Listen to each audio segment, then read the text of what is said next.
ہر عید پر سیاست کی بات کر رہے ہوتے ہیں۔ اٹارنی جنرل نے ایک لسٹ بھی پیش کی تھی سپریم کورٹ آف پاکستان میں ان کی پریس کانفرنس کے ایک دن بعد۔ جنرل ہیں ان کی نواسی وہ بھی گرفت میں ہیں اس وقت، اور ان کے علاوہ جو ریٹائرڈ 4 اسٹار جنرل ہیں ان کے داماد بھی اس وقت گرفت میں ہیں۔ ان کی جان اب تک نہیں چھوٹ رہی، وہ ابھی تک گرفت میں ہیں، اور اس سے پہلے قانون موجود نہیں تھا کہ توسیع ہوگی بھی یا نہیں ہوگی۔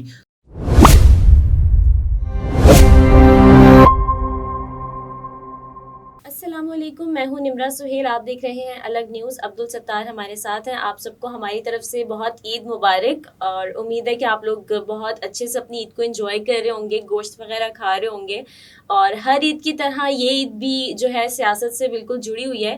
تو بات چل رہی تھی فوجی عدالتوں میں سیویلین کے ٹرائل کے خلاف سماعت 2 ہفتے تک کے لیے ملتوی ہو گئی ہے، ملتوی ہے، جی تو اس پہ ملتوی بات ہے۔ کرتے ہیں۔ سماعت 2 ہفتوں کے لیے ملتوی ہے۔ اس کے علاوہ کیا جو عید پر ہم دیکھیں ہر عید پر سیاست کی بات کر رہے ہوتے ہیں، نہیں تو پھر کرنٹ افیئر جو بھی سیاست سے جڑی ہوئی چیزیں ہوتی ہیں ان کے بارے میں ہم بات کر رہے ہوتے ہیں۔ اس کا کیا فیصلہ متوقع ہے، کیا آ سکتے ہیں فیصلہ؟ ایک تو یہ ہوگا کہ ٹرائل چلے گا، دوسرا یہ ہو سکتا ہے کہ ٹرائل نہیں چلے گا، ٹرائل چلے گا، اور تیسرا درمیانی راستہ ہے۔ درمیانی کیا ہے؟ درمیانی یہ کہ کنڈیشنل ٹرائل چلے گا، مشروط کوئی یہ کنڈیشنز ہوں گی، پھر یہ کنڈیشنز ہوں گی تو ٹرائل چلے گا۔ جبکہ D G I S P R نے پریس کانفرنس کی تھی گزشتہ دنوں، آپ کو یاد ہوگا کہ 102 لوگوں کا ٹرائل ابھی بھی جاری ہے۔ تو اس کے بعد پھر اٹارنی جنرل نے ایک لسٹ بھی پیش کی تھی سپریم کورٹ آف پاکستان میں ان کی پریس کانفرنس کے ایک دن بعد۔ D G I S P R نے کہا تھا کہ ٹرائل تو چلے گا۔ ان گنت لوگوں نے ان گنت مقامات پر جلاؤ گھیراؤ کیا۔ ایک سوال یہ بنتا ہے، کیا وہ سب مقامات کے جہاں پر لوگوں نے جلاؤ گھیراؤ کیا، قابل مذمت فعل انجام دیا، کیا وہ مقامات فوجی تھے، یا اگر تھے نہیں تھے؟ یہ ایک سوال ہے۔ اگر وہ مقامات فوجی مقامات نہیں تھے تو کیا ان کا جو ٹرائل ہے فوجی عدالتوں میں چلے گا یا نہیں؟ یہ ایک الگ سوال ہے۔ اس کے علاوہ D G I S P R نے کہا تھا کہ جو ہم دیکھیں کہ اس حوالے سے کتنے خود اکاؤنٹیبل ہیں، خود احتسابی کے عمل سے گزر رہے ہیں۔ جو ریٹائرڈ 4 اسٹار جنرل ہیں ان کی نواسی وہ بھی گرفت میں ہیں اس وقت، اور ان کے علاوہ جو ریٹائرڈ 4 اسٹار جنرل ہیں ان کے داماد بھی اس وقت گرفت میں ہیں۔ تو اس حوالے سے پھر افتخار شیرازی صاحب نے پوچھا کہ کور کمانڈر ہاؤس پر جنہوں نے حملہ کیا تھا جو بھی افراد تھے، اس کے بعد پھر وہ یکے بعد دیگرے آئے، عدالت ضمانتیں ہوئیں ان کی، اور وہ پریس کانفرنس کرتے رہے۔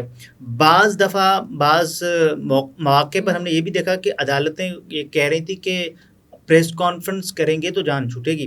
بہرحال افتخار شیرازی نے سوال پوچھا تھا کہ دیکھیں کہ جو پریس کانفرنس کرتا ہے اس کی جان چھوٹ جاتی ہے، یہ آسان نسخہ ہے۔ بہرحال مراد راس نے پریس کانفرنس کی جان چھوٹ گئی۔ اس کے علاوہ سانحہ 9 مئی پر اکسانے کے الزام میں جو دیگر رہنما ہیں، فیض اللہ کموکا ہوئے، فیاض الحسن چوہان ہوئے، تو ان کی تو پھر جان چھوٹ گئی۔ اس کے بعد جب سے انہوں نے ایک پریس کانفرنس کی، سانحہ 9 مئی کی مذمت کی، اور یہ جا وہ جا۔ اس کے بعد اب یہ دیکھیں کہ میاں اکرم عثمان جو میاں محمود الرشید کے داماد ہیں، ان کی جان اب تک نہیں چھوٹ رہی، وہ ابھی تک گرفت میں ہیں۔ فوجی عدالتیں کیوں بنائی گئی تھیں؟ اس سے پہلے جو ہمارے پاس ایک مثال ہے، جب ملک میں دہشت گردی عروج پر تھی، جب ملک میں دہشت گردوں سے نمٹنے کے لیے اور ان کو جلد از جلد سزائیں دینے کے لیے 2 سال کے لیے فوجی عدالتیں بنائی گئیں، نیشنل ایکشن پلان مرتب دیا گیا تاکہ فوجی عدالتیں فیصلہ کریں، جو بھی دہشت گردی میں ملوث ملزمان ہیں ان کو جلد از جلد کیفر کردار تک پہنچایا جائے۔ بہرحال اس کے بعد یہ دیکھیں ہر دور حکومت میں ہم نے یہ دیکھا ہے کہ فوجی عدالتیں بنی ہوئی ہوتی ہیں، پھر وہ کیسز چلتے ہیں. اس کے علاوہ ہوتا کیا ہے؟ ہوتا یہ کہ کیسز جلدی پھر ہو جاتے ہیں. تو عمران خان صاحب کے دور میں بھی انجینئر حسن عسکری نے خط لکھا تھا. ان کے خلاف فوجی عدالت میں مقدمہ شروع ہو گیا تھا. خط کیا تھا؟ خط میں یہ تھا کہ جنرل باجوہ صاحب آپ ایکسٹینشن نہ لیں، ایکسٹینشن توسیع نہ لیں. جب عمران خان صاحب کے دور حکومت میں جنرل باجوہ کو 3 سال کے لیے مزید توسیع دی گئی تھی، اور اس سے پہلے قانون موجود نہیں تھا کہ توسیع ہوگی بھی یا نہیں ہوگی. تو ایک آئینی ترمیم کے ذریعے پہلے تو اسمبلی سے بات منظور کروا لی گئی کہ صاحب ہم ایکسٹینشن دینے جا رہے ہیں، اور یہ متفقہ قرارداد منظور ہو گئی. اس کے بعد معاف کیجیے گا، انجینئر حسن عسکری نے جنرل باجوہ کو خط لکھا تھا کہ جنرل باجوہ صاحب آپ ایکسٹینشن نہ لیں. اس کے علاوہ انہوں نے 2 اسٹار ہوتے ہیں میجر جنرل، ان کو بھی انہوں نے خط لکھا کہ آپ جو بھی ہے اس کی حمایت نہ کریں ایکسٹینشن کے حوالے سے. تو لیکن انہوں نے ایکسٹینشن لی. جی انہوں نے ایکسٹینشن لی. اس وقت یہ کہا جا رہا تھا کہ ملک کے وسیع تر مفاد میں یہ ہے کہ اس وقت جو بارڈر کی صورتحال ہے، خطے کی صورتحال ہے، پاکستان کے وسیع تر مفاد میں یہ ہوگا. ناگزیر حالات کی بنا پر دیکھیں یہ جو ایکسٹینشن ہے وہ جنرل باجوہ صاحب کو 3 سال کے لیے دی گئی ہے اس وقت کے لیے. سو بہرحال یہ انجینئر حسن عسکری پر مقدمہ چلا، اور اس کے بعد پھر ان کا ٹرائل ہوا، سزا ہوئی، اور اس کے بعد سزا میں نرمی دی گئی انہیں، اور وہ ان دنوں اپنے گھر واپس پہنچ چکے ہیں. کچھ دنوں قبل وہ واپس گھر پہنچ چکے ہیں. بہرحال سزا میں تھوڑی سی نرمی برتی گئی. یہ ہوتا کیوں ہے؟ فوجی عدالتوں میں ٹرائل کا مقصد اور مطلب ایک ہی پیغام ہوتا ہے نا، کہ جو فوجی عدالتیں ہیں وہ جو عام عدالتیں ہیں ان سے زیادہ کیس کو جلدی ٹیک اپ کرتی ہیں، ان کا فیصلہ جلدی آتا ہے.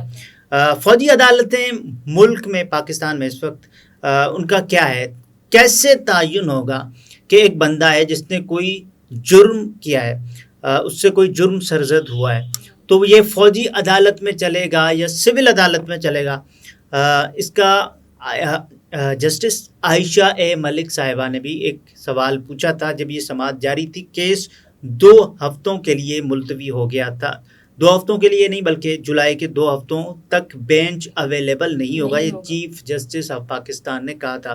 تو اب اس کے بعد پھر جو لوگ اخذ کر رہے ہیں، تجزیہ کار کیا بتاتے ہیں، تجزیہ کاروں کے مطابق یہ جو یا تو ٹرائل چلے گا یا ٹرائل نہیں چلے گا. اور جو درمیانی راستہ یہ ہو سکتا ہے کہ کنڈیشنل ٹرائل ہو، کہ فلاں لوگ جنہوں نے یہ کام کیا ہے جس سے فوج کے امیج کو نقصان پہنچا ہے، یا پھر یہ جرم کیا ہے کور کمانڈر ہاؤس پر، یا جو بھی کنڈیشنز ہوں گی، اور وہ جو لوگ ان کنڈیشنز پر پورا اترتے ہوں گے یا جن کے لیے کنڈیشنز بنائی گئی ہوں گی، تو ان کے لیے پھر یہ ٹرائل چلے گا فوجی عدالتوں میں، یا تو پھر چلے گا نہیں چلے گا، اور اس کے علاوہ تو درمیانی راستہ ہے. بہرحال 17 ملٹری کورٹس ہیں اس وقت ملک میں جن میں یہ ٹرائل ہو رہا ہے. DGISPR نے اپنی پریس کانفرنس میں بھی یہ بات کہی تھی. تو اس کے علاوہ اب کیا ہو سکتا ہے؟ ممکنات تو یہ ہے نا، ایک تو چیف جسٹس صاحب کہیں تو یہ بھی کہہ سکتے ہیں کہ ٹرائل آپ کا چلے گا، اس کے بعد پھر آپ آئیں گے ہمارے پاس، ہماری جو عدالتیں ہیں وہ آپ کے لیے کھلی ہیں. اور اٹارنی جنرل صاحب نے اس وقت کیا کہا تھا؟ اٹارنی جنرل صاحب نے کہا تھا کہ جو آئینی تقاضے ہیں، جو قانونی تقاضے ہیں، وہ بالکل پورے کیے جائیں گے. فوجی عدالتوں میں جو ٹرائل چل رہا ہے جن لوگوں کا، چیف جسٹس صاحب نے کہا تھا کہ لوگوں کا خیال رکھیں، ہم اب عید کے بعد ملیں گے. تو ابھی عید جاری ہے، سو اس کے بعد پھر یہ فیصلہ ہونا ہے. 2 ہفتوں تک، جولائی کے 2 ہفتوں تک کے لیے یہ سماعت ملتوی ہے. اس کے بعد پھر یہ سماعت جب جاری رہے گی، اس کے بعد ہوگا کیا؟ یہ جو 3 کنڈیشنز ہم نے بتائی ہیں یہ ممکنہ طور پر ہوں گی۔ اٹارنی جنرل نے کہا ہے کہ ملزمان کے حوالے سے تحقیقات تو جاری ہیں جی، اور پھر اس کے اٹارنی جنرل کے اس سے ایک دن پہلے جب D G I S P R نے پریس کانفرنس کی تھی، انہوں نے کہا کہ ہمارے پاس ناقابل تردید شواہد موجود ہیں جن کو جھٹلایا نہیں جا سکتا کہ کون اس کے منصوبہ ساز ہیں، کون اس کے سہولت کار ہیں جنہوں نے سانحہ 9 مئی پلان کیا۔ ناظرین، گفتگو آپ نے ملاحظہ فرمائی۔ عبدالستار ہمارے ساتھ تھے، اجازت دیجیے، اللہ حافظ۔